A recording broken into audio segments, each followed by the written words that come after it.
This is CBC Compass.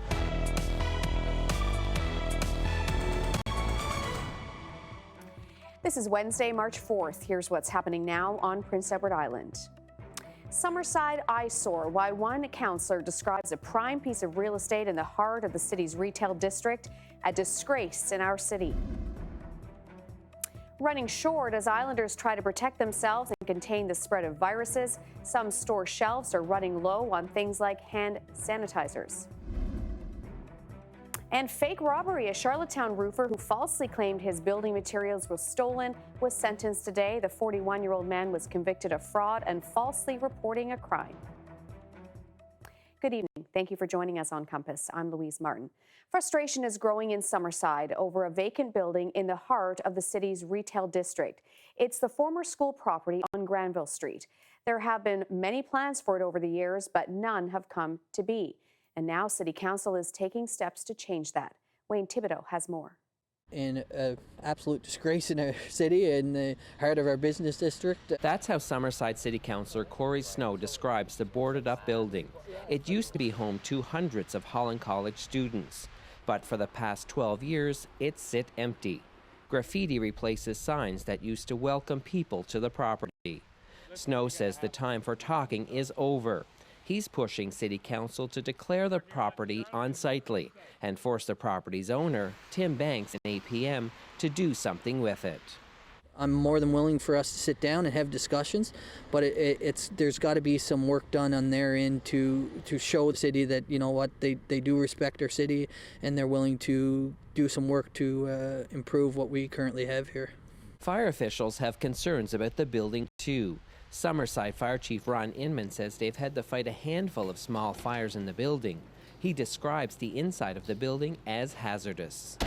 And you go down the corridors and the lockers are tipped each way. You know, you're climbing over some, under some, and the drop ceilings, they're all torn down, and the wires, like, it's quite a threat for entanglement with the guys going through with their helmets and their packs on their back.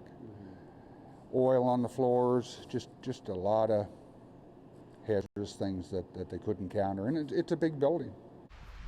Tim Banks says they've been trying to develop the property, and several different plans have failed to come together. He says he's even offered it to the city, but he says part of the problem is the building has an asbestos roof liner. That makes it expensive to demolish. Banks says they've taken steps to secure the building. It's fenced off, and the building is boarded up. We continue to be stymied by the existing building structure. The property, in our opinion, is safe, secured, and I'm sure someday we'll come up with a solution for it.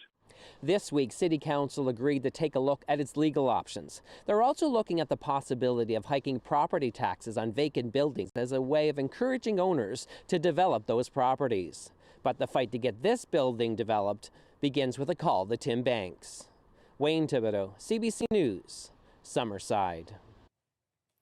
Well, the number of people with coronavirus is growing around the world. Public health officials on PEI say the risk here is still low, but some stores in Charlottetown say they are sold out of something many people are using for prevention: hand sanitizer. Nicole Williams has more. The shelves here at A1 Vacuum are usually full of bottles and refills of hand sanitizer, but staff here say that as concern over coronavirus is growing, sales have too, and this store is nearly sold out. There are only a few units left here now. Staff say they started the day with more than 150, all sold by this afternoon. People are looking for hand sanitizers, disinfectant wipes for different areas, surfaces, and unfortunately we are not able to get more to provide it for people. So we have sold probably 3 months worth of product in the last 3 days, to give you some idea of how much people are reacting to the coronavirus. The manager says he saw the same thing during the H1N1 scare about 10 years ago. There are still no confirmed cases of the coronavirus on PEI, but he says it's not stopping people from taking precaution. People from homes, offices, and businesses are all trying to get their hands on as much product as possible. I have actually had to limit I had one customer this morning said, "I'll take everything." Unfortunately, no, I can't give you everything because I have to have some for other people. So I gave them a much smaller amount. The business has placed orders to restock, but are being told by supplier companies that they're facing back orders too, and there's no guarantee when they'll be able to send out another shipment. Now, A1 Vacuum isn't the only business that's running low. We spoke to other grocery stores and pharmacies in Charlottetown that also say they are selling out of product. Canadian Tire, on the other hand, says that it does have some stuff on the shelves. But staff here say if you do want to protect yourself from germs, you can always just wash your hands, a sentiment that's echoed by public health officials. Nicole Williams, CBC News, Charlottetown. Well, an update today on efforts to streamline doctor accreditation in Atlantic Canada. It's something some island politicians hope would make it easier to address doctor shortages here. But one person involved in the process warns it could actually have the opposite effect. Carrie Campbell has the latest details for us tonight. Louise, this idea has been talked about for years, having a single licensing process to allow doctors to practice all through Atlantic Canada or even across the country. A year ago here in Charlottetown, the 4 Atlantic premiers of the day identified this as a priority. Today, at a meeting of PEI's Health and Social Development Committee, an update from the PEI College of Physicians and Surgeons that this is slowly moving forward, meetings having taken place over the last 2 years. Today, MLA Corey Deagle said doing this would make it easier to find doctors from out of province to pitch in at the ER in his district. Even just on the locum level, to start with, to say, if you want to come here and practice for a certain amount of time to help out in an ER for 2 days, then we'll make that process easier and expedite it so that we can, possibly keep our ERs open. But greater mobility for doctors could cut both ways for PEI. It'd be easier for physicians to move from place to place, which could also be a con, because I don't know of any study that suggests how many people would want to move to Nova Scotia from PEI versus the other way around, for example.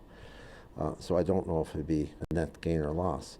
Moy says this wouldn't solve PEI's doctor shortage, but he says it would be good for the system, and he says the best approach would be to harmonize healthcare legislation in all 4 Atlantic provinces, so no small task. In the shorter term, though, Moy points to something like a Nexus card, which allows Canadians to quickly cross the border, that the provinces could use something like that to show one another that a doctor is credentialed and has a clean record. So overall, Louise, a long-term goal here, but one that the head of the governing body for island doctors says is achievable and worth pursuing. All right, thanks, Carrie, and we'll have more from Dr. Moyse a little later tonight, too.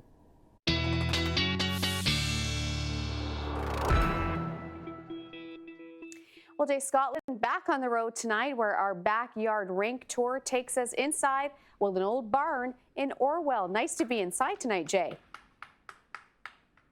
Yeah, it worked out very well. Those winds are howling, and after today's rain and those mild temperatures again, the ice is a little wet, but solid enough that I'm actually able to strap on the skates. We were standing in slush yesterday up in Tignish, so we're very happy to be indoors tonight. And I'm here with, we're at Pam and Jonathan Bastido's house in Orwell, and they have this converted, very large shed or a small barn they've made into a rink. Do you guys like coming out on this rink? Yes.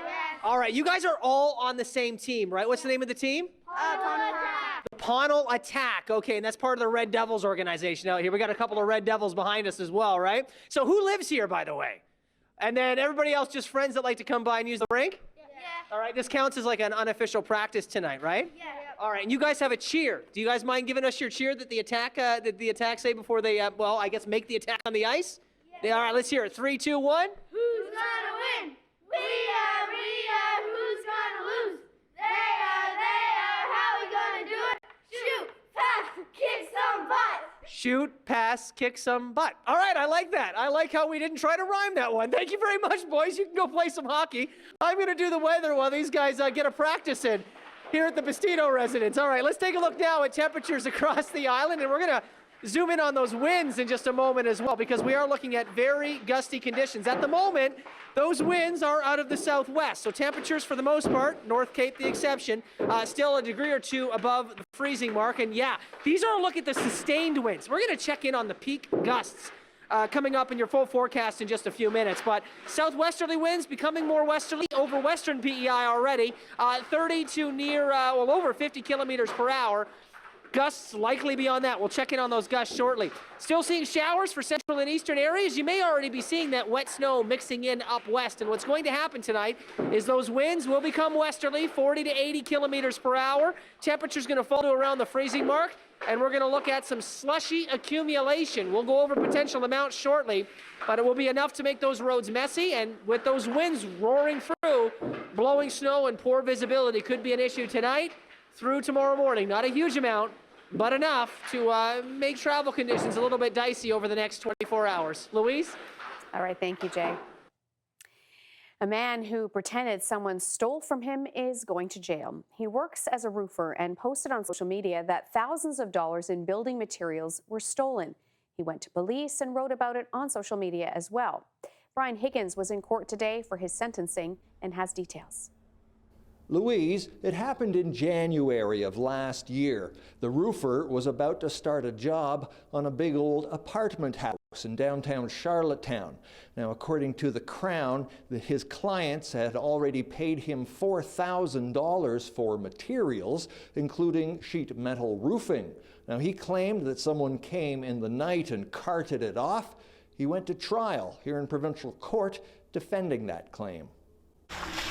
41-year-old Shane David Smith was convicted of fraud and falsely reporting a crime following his 3-day trial last month.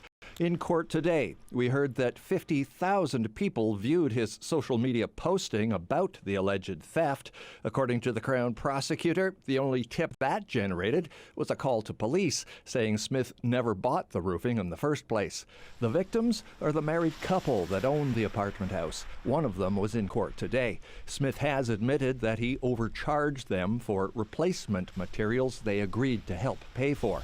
In addition to 90 days in jail, Smith was ordered to pay $1,100 restitution to the couple.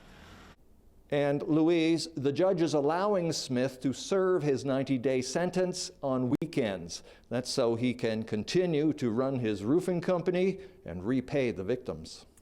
Thanks, Brian. Brian Higgins reporting for us tonight. Well, plenty of Canadians love their double-doubles from Tim Hortons, but 20,000 of them are definitely not in love with the coffee chain's new mobile app. It lets some customers load money, but then it all disappeared. The company says there was a glitch and is now saying it's sorry for not taking action right away. Our consumer watchdog Yvonne Colbert has more. Fredericton resident Jerry Clark makes his Tim Hortons coffee at home these days. He was a loyal Tim's customer and liked the convenience of using the app until he got the latest version and it didn't work. Then he lost the money he'd loaded. That was early January.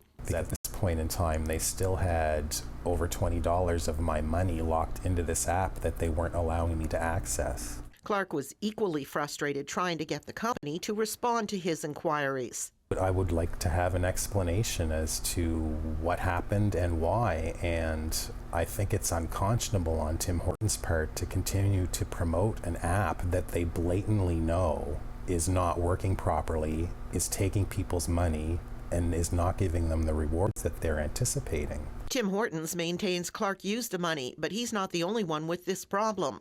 The company confirmed that between December and February, approximately 20,000 customers have complained about the new app. It's apologized for the lack of response. Our job is customer service, and we did fall down there, and for that we do apologize to our guests who did call back, and it was not a level of service that our guests deserve. Tim Hortons says those balances that disappeared were really always there. App users just couldn't see them. It says it's now transferred those balances from the old app to the new app, and people can now access their funds. This just as they get ready for next week's launch of Roll Up the Rim to Win, which will rely heavily on the app. Yvonne Colbert, CBC News, Halifax.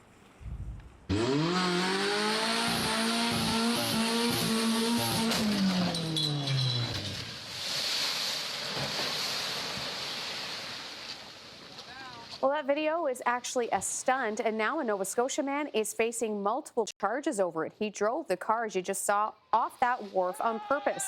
Everyone watching is cheering. The man comes out of the water wearing a helmet. The video has been shared on social media thousands of times. Someone called police initially thinking that it was a real accident. Officers didn't know. It didn't take them long, to figure out that that was not the case. And more than 10 people were moved away from their regular duties to deal with that. Now the driver is facing many charges. The PEI team competing this year at the National Men's Curling Championship isn't what it has been in previous years. 3 of the 4 curlers don't actually live on the island. Curling Canada changed its rules. Now players don't have to live in the province they play for. And some people here aren't crazy about what's happened. Steve Bruce has more. If you were on the hunt for fans of PEI's team at the Briar, you'd think the Charlottetown Curling Club would be an easy place to find them. But some here say their cheers this time around are rather muted. It's hard to cheer for a team that there's only, one Islander, as far as I'm concerned, that's really on the team. There is just one member of the PEI rink that actually lives on the island, Mark O'Rourke. The skip, Brian Cochran, has no connection to PEI, and the other 2, Ian McCauley and Morgan Curry, were born on the island but haven't lived, worked, and curled here since the 80s. They've long lived in Ontario and thought representing PEI at the Briar was impossible. You know, I had been close before on PEI, and when I left, I thought I was leaving that dream behind. But then came a rule change this season from Curling Canada. It allows teams to compete in provincial qualifiers either where they live or where they were born. They can also have one team member who meets neither criteria. So the 3 Ontario-based curlers flew to the island, teamed up with O'Rourke, and won the provincial title. But some longtime curlers like Kathy Dillon, a PEI champion herself, says if you don't live on the island, you shouldn't play for the island. I think it's very unfair for our curlers on the island. They curl, live and work here and, try and compete and represent the island, and yet have somebody that, hasn't lived here for 30 or 40 years and they form a team and come in. The president of Curl PEI says the rule change was a Curling Canada decision, one provincial organizations have no choice but to follow. And she's hopeful it will ultimately attract more teams and raise the level of competition. We had a stronger field this year than we've had in the past. If this serves as motivation to help our teams that are local to prepare and compete, then I think that's a good thing. President Sandy Matheson points out she hasn't received any formal complaints about the new rule. She says any feedback that does come in will be forwarded on to Curling Canada. Steve Bruce, CBC News, Charlottetown. Well, a couple of Islanders are about to hit the small screen on some very popular television programs. One is Top Chef Canada, the other, Big Brother. Chef Lucy Moreau of Charlottetown is best known for her time as the executive chef at Terre Rouge Craft Kitchen. The show is on Food Network Canada. It has chefs competing against each other to win $100,000, so good luck there. And a fisherman from Western PEI is going to be in Big Brother Canada. Vanessa Clements is in Toronto right now, in fact, in preparation for the show. It actually premieres tonight. If she wins, Vanessa will get $100,000 as well. So good luck to both of those PEI competitors. Much more still to come on Compass tonight before 7 o'clock. Coming up, more on how the College of Physicians and Surgeons on PEI is exploring ways to make it easier for doctors from other provinces to practice here. Canada is among a host of nations stepping up its response today to the coronavirus outbreak. And a blow for the East Coast seafood industry as the largest seafood exhibition in North America has been postponed due to coronavirus concerns. So more on those stories and much more, including live coverage from Orwell tonight, where Jay is exploring another backyard rink with a barnyard view. We'll see you back here in just a few minutes. Stay with us.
Well, Jay joins me now live from Orwell this evening. He's in a beautiful barn rink tonight as we explore our backyard rink series across PEI. So, Jay, who have you got there with you? Yes, I've got Jonathan with me, Jonathan Bastido, who this is your creation, and there's a lot of folks that submitted rinks this week. A few of them we've shown already. We had some slushy conditions, the Arsenault last night up in Tignish. You didn't have to worry about that so much here. How awesome is it just having that indoor option? Oh, it's pretty awesome. Love it. Not having to deal with the cold temperatures, the snow, the rain, and everything else like today, and it's just been great. A lot easier to maintain, I guess, when we start getting into not just snow, but ice pellets, freezing rain. You get that melting from the sun during the day and then starting to refreeze at night. It's pretty nice not have to worry about those weather conditions, eh? Just awesome, yeah. And how long are the boys out here every night? Are they out here quite a bit? Yeah, we're out probably an hour every evening. If it's good conditions, we're out at least an hour every evening, yeah. See, I think you've got it made here. If you've got a barn or a big shed, you may not be able to do the big ice surface in most of those structures, but if you can get it indoors, you just send the kids out here, they tear the ice up, they don't tear the house up, right? Oh, that's just it. Get them off the Xboxes and everything else, get them out playing some hockey. There's some parenting 101. That's great. All right, thank you so much for letting us come here tonight. Really appreciate it. Let's take a look at those temperatures right now across the Maritime provinces, and it was another mild one, another very mild one today. We were looking at temperatures up well above that freezing mark, still sitting above the freezing mark by 2 degrees as we look to Charlottetown Airport this hour. We'll zoom in and take a look at those temperatures across the island. You're already down below the freezing mark up in North Cape, so you're likely seeing that wintry mix to even wet snow already falling over western PEI, or as we look to western Prince County, I should say. Summerside still at 2 degrees, 2 in Charlottetown, +1 as we look to our East Point reporting station. Now, I showed you the sustained winds earlier. We're not seeing gusts beyond 60 just yet up in North Cape being picked up by the weather station there just yet. You likely will, but you can see Summerside, Charlottetown, East Point seeing those gusts between 50 to near 70 kilometers per hour. We're starting to see more of that westerly wind direction settling in, and that is going to be the case tonight. Gusts anywhere from 50 to 80 possible. And through the overnight hours tonight, as that wintry mix this evening changes over to wet, steady snow, you will be looking at blowing snow conditions with those winds still between 40 and 70 kilometers per hour, even through a good chunk of the morning hours tomorrow. Winds will be up in that range, and that wet snow, it'll be light, but it will be steadily falling, so we can expect, I'll show you potential accumulation in a minute. It's going to be tricky to nail down accumulation. A lot of this will be melting just because of all the water on the ground and the fact that temperatures for the first few hours of that snow will still be above the freezing mark, likely by a degree or so. Area of low pressure is moving off to our north, and I've left those little white lines, we call them the isobars, up on the weather map. The closer those are packed together, the stronger the winds, and we're seeing a pretty tight bunching of those white lines on the weather map. That means those strong winds out of the west past midnight tonight. I'm going to roll this into tomorrow morning, still looking at some steady light snow falling into the morning hours tomorrow. The winds will begin to ease through the morning. By noon, still 30 to 60 late afternoon 30 to 50 and then continuing to ease tomorrow evening. And you can see by 4 o'clock that snow should be all but done, tapering off to flurries in the, or I should say easing to flurries in the afternoon, tapering off mid to late afternoon, maybe a bit earlier up west for the finishing of that snow, and then we'll see that sky begin to clear Thursday night with some sunshine returning into your Friday. So through the overnight hours tonight, it is wet snow. Again, this will be a slushy accumulation, but that wind will be causing these flakes to be blown around. So visibility also could be reduced. That's another concern, not just slushy roads tonight. Some local outages also a possibility with that wet snow building up on branches and lines combined with those strong winds. Temperatures around freezing tonight. That's where they'll stay tomorrow with that snow tapering off a little earlier for folks up west. Central, eastern PEI, again, you've got steady snow tonight, strong winds, temperatures down around the freezing mark, and that will be the case through tomorrow morning with the snow easing to flurries, then gradually tapering off through your Thursday afternoon. In terms of potential amounts, again, a lot of this is going to be melting, but where we're looking at amounts potentially around that 10-centimeter mark, it'll be a struggle to get there, I think, with the melting and the slushiness. But up west, it's possible. And a few areas between 3 to maybe 7 or 8 centimeters on the high end. Again, with the melting, this is going to be a slushy accumulation. Strong winds are going to be the other big issue. Even as that snow is tapering off tomorrow, some blowing could be an issue through the morning hours tomorrow. Back to some sunnier skies on Friday, and then we see cooler temperatures as we head into the weekend. Louise? All right, looking good there. The Compass jersey representing Jay. Have a good time. We'll check in with you before the end of the show. Thank you. Very nice. Yes. All right, here's your gorgeous photo of the day. Miles Rowe sent this in. Boy, that could be a painting, couldn't it? That is absolutely stunning. The reflection of the snow-covered trees there. That is yesterday in North Lake. We love getting your photos, as you well know. Send them to us by email, or you can also tag us on social media. Coming up, should there be one single license for doctors in Canada or even Atlantic Canada? Is there room for improvement to the process to get licensed on PEI? These are all questions being asked as the province continues to try to attract more doctors here. We'll speak with the registrar of the PEI College of Physicians and Surgeons. Our conversation is ahead.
The PEI College of Physicians and Surgeons licenses all doctors on PEI, and today it says it is exploring ways to make it easier for doctors from other provinces to practice here. The registrar for the college was in front of the Standing Committee on Health and Social Development today as it continues to look into the shortage of physicians on PEI. And Dr. Cyril Moyse is my guest in studio tonight. Good to see you. Thank you. It's my pleasure to be here. So you were on the hot seat today in the legislature. Oh, it was fun. And your main message really was explaining your role in the cog, so to speak. But there was a lot of attention on a single license to practice. So do you believe it should be easier for doctors from other jurisdictions in Canada to practice in other provinces? The short answer is yes. Okay. The other part is, though, that it must be emphasized that we don't recruit. Right. We're sort of the quality assurance that hopefully we only allow qualified, able practitioners to go into practice. So that being said, there is responsibility in each province and in the country to make sure that practitioners are as qualified as possible and as safe as possible. Having it easier, I'm a proponent for a national license personally. So national licensure as opposed to regional? Well, I think regional is a stepping stone. Okay. To quote Dr. Inkpen, Registrar in Newfoundland, let's see what we can do as a region and show the rest of the country what we can do, because that's the ultimate goal, and to make it easier, but also we're one country. So you think the process could be streamlined? Well, there are other possibilities short of a national license that people have talked about. The Council of Premiers has directed to meetings to sort this out. One idea is a so-called Nexus card, whereby people who have completely clear certificates of professional competence, all the Canadian bells and whistles and qualifications, would be able to travel from one province to another much more easily, and perhaps even without a license for a few days, whatever. That hasn't been fleshed out, but there are other ways short of a full national license. But I think it's the right thing to do. So that's interesting, the idea of a Nexus card where you've already gone through the process, so to speak, and you have a card that says, okay, I'm certified, I'm checked, I'm cleared to practice here. Exactly. So there are various ideas short of a full regional license that would benefit, and I really think that it's the right thing to do. So how long, is there stall in making this happen? Because we've been talking about it for a number of years, or not me, but other people have been talking about it. There's so many differences in language, in legislation. To my naive opinion, the simplest way is for the governments to say, all the provinces, this is the act, everyone use the same act. And that way the language would be the same for registers, the requirements would be the same for different registers, and it'd make it a whole lot easier. You did mention today that PEI might not benefit from a single license. What did you mean by that? Well, I don't know of any study that's been done to suggest how many people would leave PEI versus how many people would come to PEI if it were a regional license and you could practice anywhere in the Maritimes or Atlantic region. I'm not sure it'd be a net gain or a net loss. The other difficulty is that if these are short-term licenses, it doesn't really satisfy the continuity of care requirements of patients, which is the preferable way to protect patients' health. So the longer-term recruitment, you think? Yes. Keeping doctors here, retaining them. So what do you view, just quickly before I let you go, as some of the biggest challenges that you face as the college, being in a smaller province? The association, or lack thereof, of immediately of medical school. We have good association of Memorial and Dalhousie, but we don't have the size that's compatible to give supervision and as much. The physicians on PEI volunteer a lot of time to assist new applicants to fit into the system, but we don't have as formalized a system as larger provinces do. All right. I appreciate you joining me tonight. Thank you so much. You're very welcome. Thank you for asking me. And as we go to break, another live look from the Barn Rink in Orwell tonight. That is where Jay Scotland and Shane, our crew, is there this evening as part of our tour of some amazing rinks, homemade backyard, barnyard rinks on Prince Edward Island. So Jay will have more on the weather a little bit later, live from Orwell in just a bit. Stay with us.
The PEI Association for Community Living is holding its big St. Patrick's Gala next weekend, and today they stopped by in full St. Patrick's fashion to bring us all of the details. Have a look.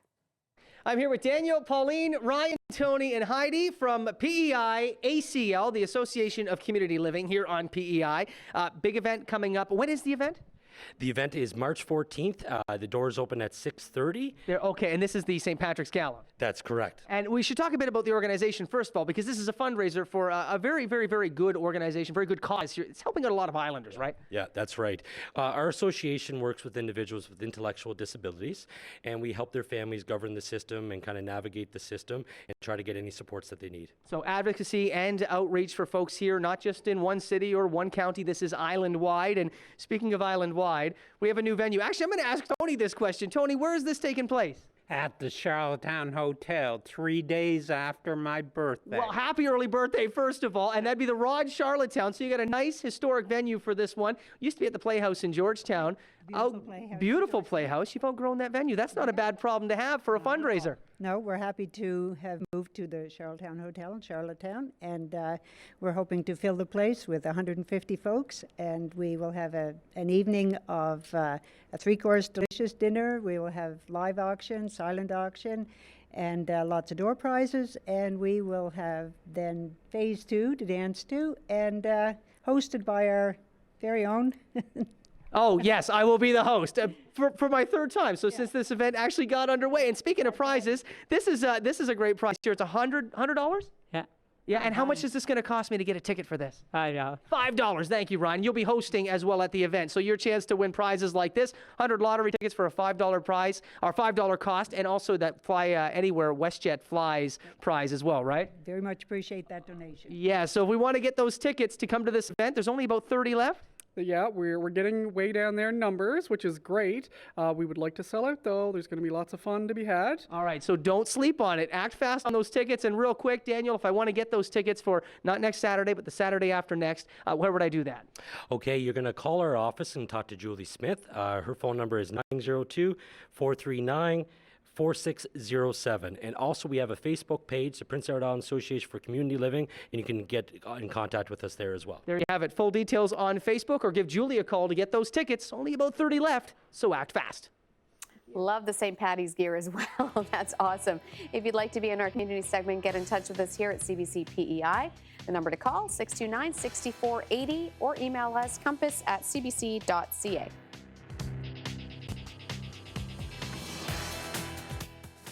For your top stories from the East Coast, join me, Amy Smith, and meteorologist Ryan Snodden for Atlantic Tonight, right after the National.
Well, Canada is among a host of nations stepping up the response today to the coronavirus outbreak. A new cabinet committee was created in Ottawa, and the central bank cut interest rates as the fear and fallout from COVID-19 continues to rise.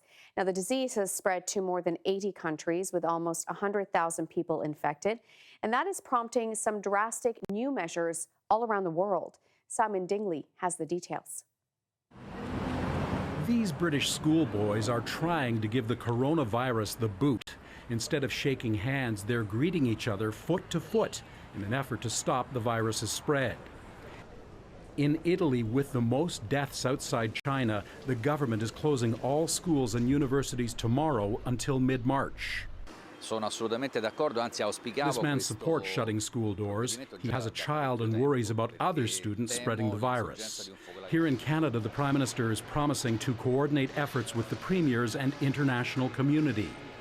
And we've created a cabinet committee that will have as a regular task to coordinate Canada's response to ensure that Canadians are getting the best information and make sure that we're watching carefully on the economic impacts of this virus on top of the health impacts on Canadians. And to build up the economy's defense system, the Bank of Canada cut its trend-setting interest rate today by 50 basis points. It hopes lowering borrowing costs will help vaccinate the economy against COVID-19. The travel industry has been hardest hit. Billions of dollars are at stake. The last time we've seen anything close to this was post 9/11. Around the world, trade shows are being postponed.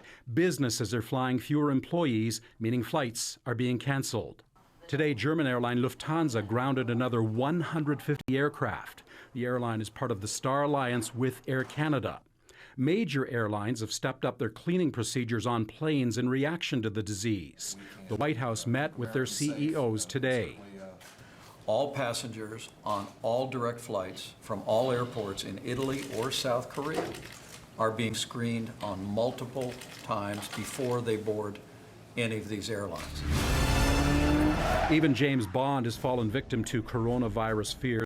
The new Bond movie's release date was pushed back from April to November as fewer people venture outside their homes. Simon Dingley, CBC News, Toronto.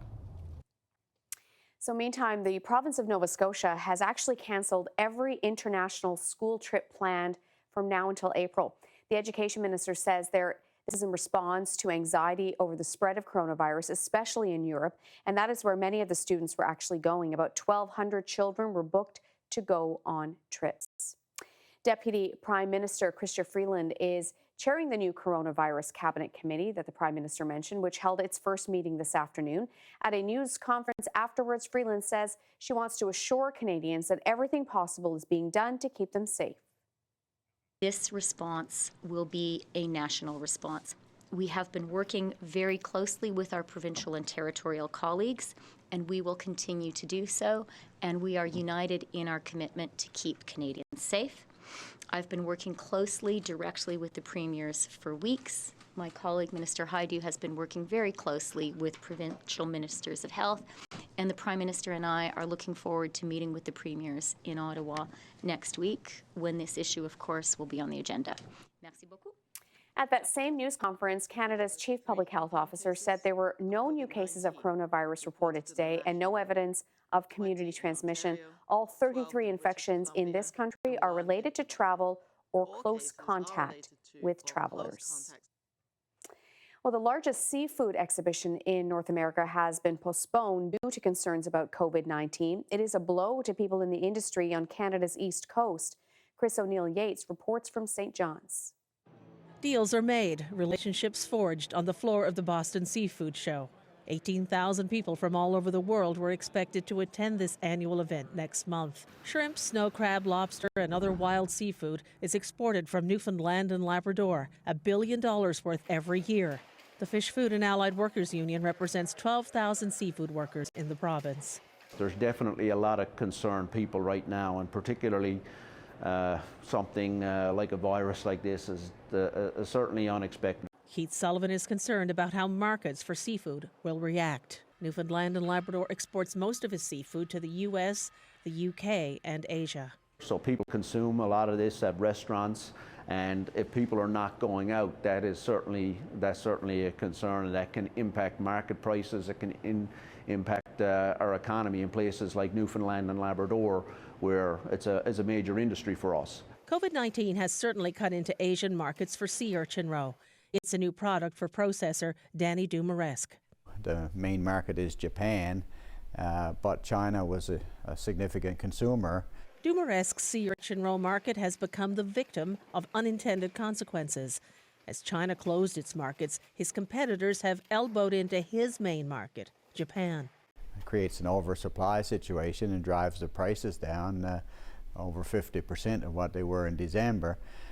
So then it makes it a very risky business. Dumaresque had hoped to drum up more business for sea urchin at the Boston Seafood Show and find customers for new products he's developing. Now that won't happen.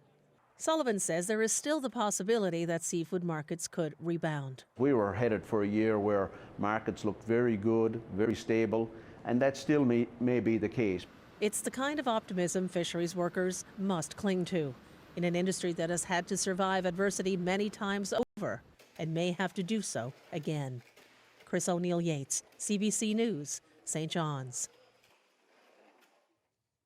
And there are now 92 people dead from the coronavirus outbreak in Iran, and there are 2,900 cases there. The WHO says Iran has a strong healthcare system, but there are concerns about equipment, supplies, and critical tools like ventilators.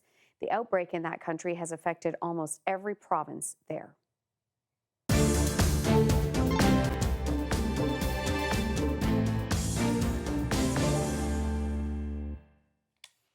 A number of train cars derailed today in eastern Ontario. Police have asked people to stay away from the area for now. The cars jumped the tracks in Kingston on a line that's connected to the main rail route. The city says a low-risk product spilled onto the tracks and that it was confined to just one area. There were no injuries or fires. The federation representing Quebec's provincial police force says military intervention may be needed to bring down a barricade on a commuter rail line. The blockade south of Montreal has been in place since early February. The Mohawk peacekeepers who police the area say they will not enforce a court injunction there, and that is fraying tempers. But the Prime Minister insists dialogue, not the army, is the solution. It is really important that we settle this issue of blockades in a peaceful manner, in a way that will be lasting. We do not want to see these problems continuing to jump up every few months in the coming years. I do not think it is ever appropriate to send the military against Canadian citizens. The Mohawk blockade came as a show of support for Wet'suwet'en hereditary chiefs fighting for recognition of their territory land rights in BC. Those BC chiefs met with federal and provincial ministers and are now consulting their own members about a way forward. A Mi'kmaq blockade remains in place in Quebec's Gaspé Peninsula. Mike Bloomberg has dropped out of the race to be Democratic candidate for U.S. president, and he's throwing his support behind Joe Biden. His decision comes after a poor showing in Super Tuesday votes. Katie Simpson picks up the story for us in Virginia. It was a genuinely terrible Super Tuesday for former New York City Mayor Michael Bloomberg. And outside one of his Virginia field offices, it's a bit of a sad scene. Take a look at this. Some of the lawn signs that had been plastered over this house that doubles as the field office, they have been sort of strewn about. It's looking a little bit disheveled. Some people have actually been coming by to take some of the lawn signs as souvenirs. Now, it was a very different scene on Monday. Michael Bloomberg actually came here. There's proof of that. He was standing right there at that X. He came here as part of his campaign to rally the troops to try and generate some energy. But now there are obviously no signs of that energy. There's no signs of life, no one inside this campaign office, as really the team gets ready to go into cleanup mode. Michael Bloomberg decided that it was time to step aside once he really assessed those results that came in last night. There was no clear path for him to win the nomination, and so he's decided to get behind the only moderate in the race who still has a chance at clinching that nomination, and that's former Vice President Joe Biden. Joe Biden's team is welcoming that endorsement, hoping that moderates within the party are able to carry him through to that final Democratic nomination. Katie Simpson, CBC News, Manassas, Virginia.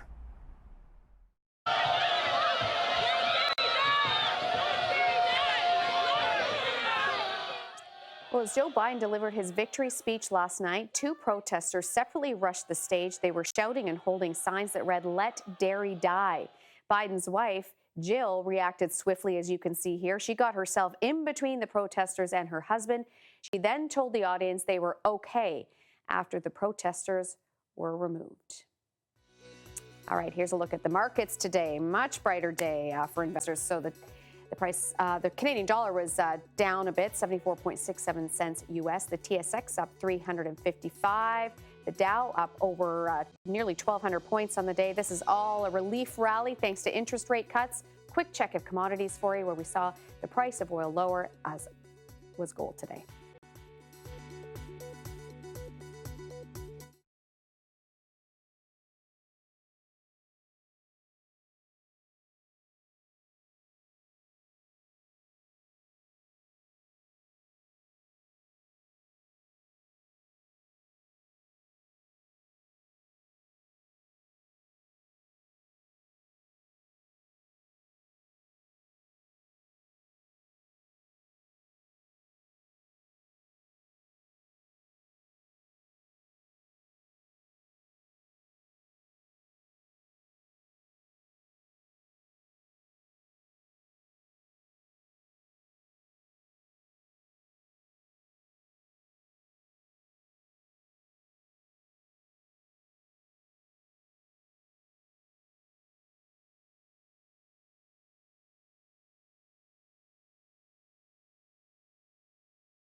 All right, so how many goals did you score tonight, Jay? How many goals? A big zero, Louise. I can't keep up with these young guys. I'm not going to lie. I will say, Red Devils, awesome organization here in Pownal. These guys have been on the ice for coming up on over 90 minutes now, and the legs still look pretty fresh. I will say they've been well hydrated, as the ice is a bit wet, but we were happy to be indoors, at least having ice that was skatable tonight. It'll be much cooler, those temperatures tomorrow. Still a bit warm for this time of year, but on the right side of the freezing mark for an outdoor rink, although the winds could still be a bit of an issue. Let's take a look at your day planner forecast and what you can expect for your Thursday. We will be watching for those rain and snow showers that are kind of mixing at the moment to switch over to wet snow through the overnight hours tonight. Most areas, I mean, there's going to be a lot of melting as this snow initially falls. The forecast models are showing a range of 3 to 8 centimeters, maybe a bit more for more northern and western areas, but Honestly, a lot of that is likely going to be a slushy, melty accumulation, so don't worry too much about the accumulation. The issue is going to be the snow falling, those snowflakes in the air, and the winds interacting with them and reducing visibility. And even tomorrow morning, even though the winds will not be quite the 40 to 80k range they are this evening, those winds out of the west will still be gusting near 70k at times. And that could reduce visibility through the morning hours. Roads will likely be slushy. Could make things a bit of a mess. The snow and the winds will gradually ease through the afternoon, but still brisk enough that blowing snow may be an issue for exposed areas. So not quite as windy tomorrow as what we're seeing tonight, but still could be a bit of a mess through your Thursday morning. Louise? All right, thank you very much. So maybe check to make sure everything is running on time tomorrow morning if it's going to be a little bit messy. Some good advice there, and I hope you're enjoying our backyard series. Tomorrow is our last one, and then the home show on Friday. Lots to look forward to, so we hope you will join us. Thank you for joining us tonight. We'll see you tomorrow. Good night, PEI.